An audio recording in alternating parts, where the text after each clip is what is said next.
আমাদের এই বাংলাদেশকে আবার নতুন করে তৈরি করবার। আমাদের ছাত্র ভাইরা যারা অনেক রক্ত দিয়েছে, অনেক নির্যাতন সহ্য করেছে, বারবার কারাগারে গেছে। আমার মনে হয় আমার এমন একজন ছাত্র ভাই নেই যারা কারাগারে যায়নি, নির্যাতন সহ্য করে। টেকনাফ থেকে তেতুলিয়া পর্যন্ত সমস্ত এলাকার ছাত্র ভাইরা এখানে সমবেত। এটা একটা অত্যন্ত আনন্দের দিন। আমরা একই সঙ্গে আমাদের কষ্টের দিন। কারণ 1 বছর আগে এই দিনটিতে, এই সময়টাতে আমরা আমাদের ভাইদেরকে হারিয়েছিলাম। আমি গত পরশু, তার আগের দিন আমি বলনি, অস্ট্রেলিয়া গিয়েছিলাম। সেখানে আমাদের এই ছাত্র ভাইদেরকে গুলি করে মেরে ফেলার পরে গুলিয়ে মেরে ফেলা হয়েছে। ছেড়ে গুলি করে তার মাথার খুলি উড়িয়ে দিয়েছে।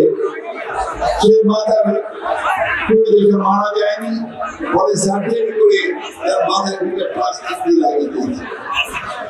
এরকম অসংখ্য ঘটনা আমাদের রংপুরের সাইড, চট্টগ্রামের ওয়াসিম থেকে শুরু করে শত শত হাজার ছাত্ররা প্রাণ দিয়েছে। 1 দিন নয়, 2 দিন নয়, দীর্ঘদিন।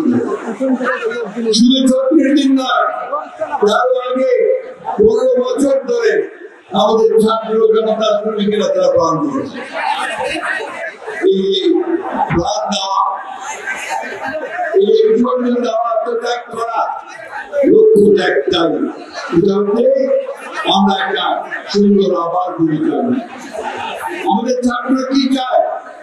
তারা পাস করে চাকরি পাবে, তারা পাস করে নিজেদের নিজে প্রতিষ্ঠিত করবে, বাবা মায়ের কষ্ট দুঃখ লাঘব করবে, এই জিনিসটাই চায়।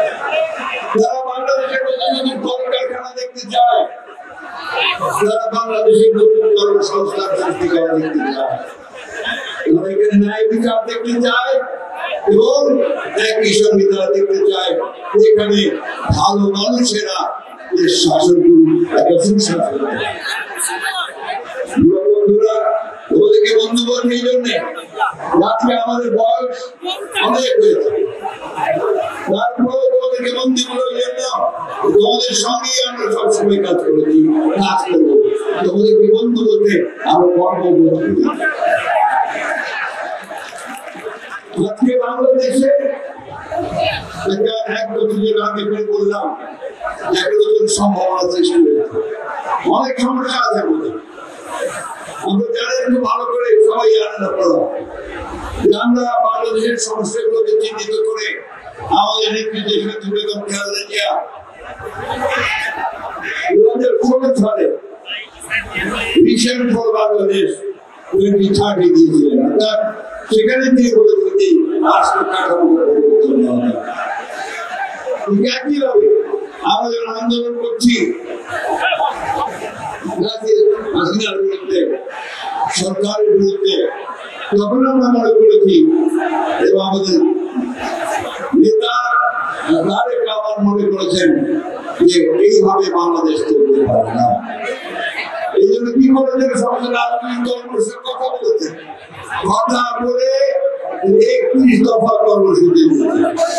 এই কর্মসূচির মধ্যে বাংলাদেশকে নতুন করে সাজানোর স্বপ্ন সেই স্বপ্ন ছিল যারা কৃষকদের কৃষি পণ্যের ন্যায্য মূল্য হবে, ধান চালের ন্যায্য মূল্য হবে, শ্রমিকদের মজুরি পাবে, ছাত্ররা পড়ার সুযোগ পাবে, স্বাস্থ্য সেবা পাবে এবং পড়াশোনা শেষ করে কাজ করার সুযোগ পাবে, কর্মসংস্থান সৃষ্টি হবে। বন্ধুগণ, আজকে সেই স্বপ্ন আমাদের তারেক রহমান সাহেব আমাদের দেখাচ্ছে।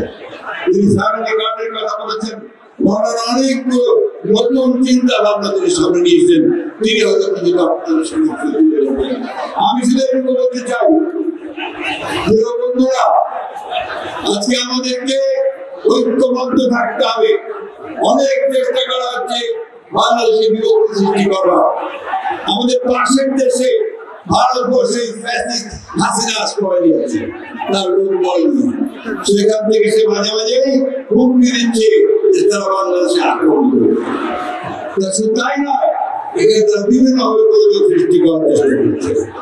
আজকের এই সমাবেশ থেকে আমাদেরকে শপথ নিতে হবে যে আমরা কোনোদিনই আমরা হাসিনাকে আর এই দেশে রাজনীতি করার কোনো সুযোগ দিব না। শপথ নিতে হবে যে আমরা কারো কাছে মাথা নত করবো না। আমরা আমাদের দেশকে আমরা নিজেরাই স্বয়ংসম্পূর্ণ হয়ে গড়ে দিব। বন্ধুগণ, এটা নেতৃত্ব দিচ্ছে আমাদের তারেক রহমান সাহেব। সেই পথই দিয়ে রাখবেন। সেই জন্য তিনি কি স্লোগান দিয়েছেন? সবার আগে কি স্লোগান দিয়েছেন তিনি? সবার আগে বাংলাদেশ, তাই না? ওই বাংলাদেশের সামনে